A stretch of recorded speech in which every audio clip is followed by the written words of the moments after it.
اللہ کے نام سے شروع جو نہایت مہربان رحمت والا ہے۔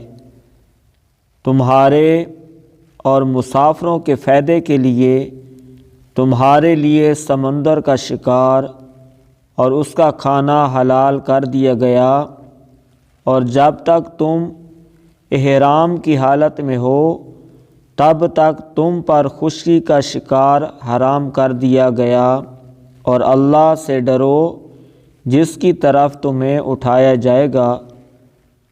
اللہ نے ادب والے گھر کعبہ کو اور حرمت والے مہینے کو اور حرم کی طرف لی جائے جانے والی قربانی کو اور ان جانوروں کو جن کے گلے میں حج کی قربانی ہونے کی نشانی لٹکائی ہوئی ہو، ان سب کو لوگوں کے قیام کا ذریعہ بنا دیا۔ یہ اس لیے ہیں تاکہ تم یقین کر لو کہ اللہ جانتا ہے جو کچھ آسمانوں میں ہے اور جو کچھ زمین میں ہے، اور یقین کر لو کہ اللہ سب کچھ جانتا ہے۔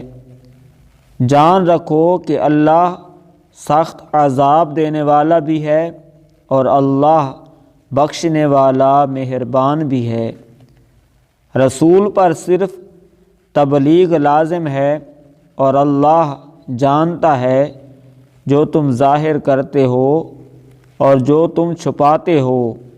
تم فرما دو کہ گند اور پاکیزہ برابر نہیں۔ اگرچہ گندے لوگوں کی کثرت تمہیں تعجب میں ڈالے تو اے عقل والو، تم اللہ سے ڈرتے رہو تاکہ تم فلاح پاؤ۔